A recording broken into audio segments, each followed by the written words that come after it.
بسم اللہ الرحمن الرحیم۔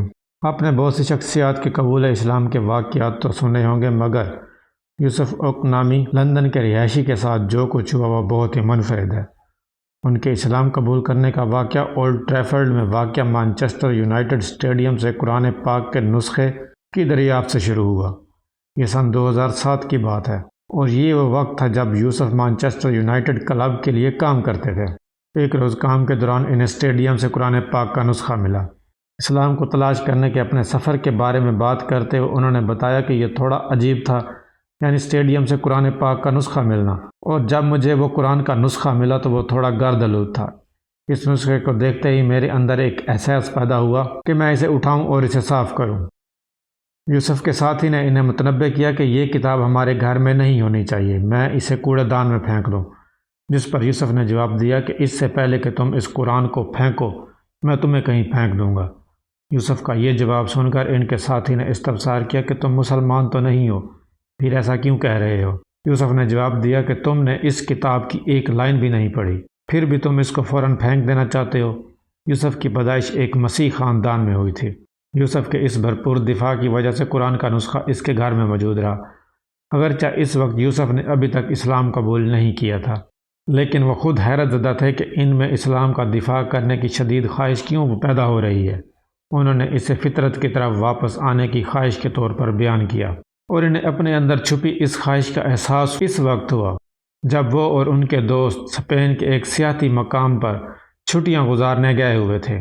وہ سیاحتی مقام ایسے نوجوانوں میں کافی مقبول تھا جو پارٹی کرنے اور شراب پینے میں وقت گزارنا چاہتے ہوں۔ وہ اور ان کے دوست ایڈن نامی نائٹ کلب کی طرف جا رہے تھے۔ اس نائٹ کلب کا تعمیری نقشہ کسی مسجد سے بہت زیادہ ملتا جلتا تھا، جس پر سنہرے گنبد اور مینار بھی تھا۔ یوسف کے مطابق نائٹ کلب کے سامنے پہنچ کر ایک بار پھر ایک عجیب سا احساس ان کے اندر پیدا ہوا۔ اسی احساس کے تحت وہ کلب میں داخل نہیں ہونا چاہتے تھے۔ جب یوسف نے اپنے دوستوں کو بتایا کہ میں آج رات کلب میں نہیں جاؤں گا تو وہ بہت غصہ ہو گئے۔ ایک دوست نے کہا کہ تم تو مسلمان نہیں ہو، پھر تم اس جگہ کیوں نہیں جانا چاہتے؟ اس موقع پر سخت جملوں کا تبادلہ ہوا اور بالآخر یوسف نائٹ کلب میں داخل نہیں ہوا اور اپنی راہ لے لی۔ بقول یوسف ان دو واقعات کے بعد ان کی اسلام قبول کرنے کی خواہش روز بروز بڑھتی رہی، لیکن ساتھ ہی وہ اس بات کو بھی یقینی بنانا چاہتے تھے کہ ان کا فیصلہ مکمل طور پر درست ہو۔ چنانچہ انہوں نے ایسے بہت سے افراد سے رابطہ کیا جنہوں نے اپنا مذہب چھوڑ کر اسلام قبول کیا تھا۔ انہوں نے مذہب اسلام کے علماء سے بھی رابطہ کیا اور سوالات پوچھے۔ ان کا اسلام قبول کرنے کا فیصلہ اس وقت اور بھی پختہ ہو گیا جب وہ ایک ایسے مسلمان سے ملے جو اسلام کے بارے میں ان کے سوالات کا تسلی بخش جواب دے سکتا تھا، جیسا کہ اللہ اور پیغمبر اسلام کے حوالے سے وضاحت۔ جب انہیں اسلام کے بارے میں مختلف سوالات کے جواب ملے تو وہ اسلام قبول کرنے کے اپنے فیصلے کے حوالے سے پر اعتماد ہوئے، اور پھر وہ موقع آیا جب یوسف نے اپنے گھر کے قریب واقع ایک مسجد کے انتظامیہ سے رابطہ کیا اور کلمہ پڑھ لیا۔ یہیں سے یوسف کی ظاہری اور باطنی شخصیت کی مسلمان ہونے کی طرف منتقلی شروع ہوئی، جس کی شروعات ایسی عادتوں کو ترک کرنے سے شروع ہوئی جو اسلام میں جائز نہیں۔ انہوں نے داڑھی رکھ لی، ہمیشہ مسجد میں جماعت کے ساتھ نماز پڑھنے کی کوشش کرتے رہے۔ یوسف کہتے ہیں کہ سچ پوچھیں تو یہ آسان نہیں تھا۔ میں یہ بھی جانتا ہوں کہ جو خواتین اسلام قبول کرنا چاہتی ہیں ان کے لیے یہ تبدیلی اور بھی زیادہ مشکل ہے۔ میرا مشورہ یہی ہے کہ اسی دوران ثابت قدم رہیں۔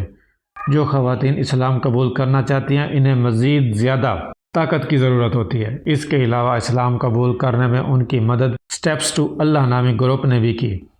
یہ گروپ دیگر چیزوں کے علاوہ ایسے برطانوی شہریوں کی مدد کرتا ہے جو اسلام قبول کرنے کا فیصلہ کرتے ہیں۔ ایک رپورٹ کے مطابق برطانیہ میں سن 2021 کی مردم شماری کے نتائج کے مطابق ملک میں مسلمانوں کی تعداد مجموعی طور پر 6.2% ہے۔ یہی تعداد 2011 میں 4.9% تھی، جو کہ اس بات کا ثبوت ہے کہ اسلام دن بدن مقبول ہوتا جا رہا ہے۔ یہ تھی ہماری آج کی ویڈیو، امید کرتے ہیں آپ کو پسند آئی ہوگی۔ ہمارے چینل کو سبسکرائب کیجیے گا، ویڈیو کو لائک کیجیے گا۔ والسلام، ملتے ہیں اگلی ویڈیو میں۔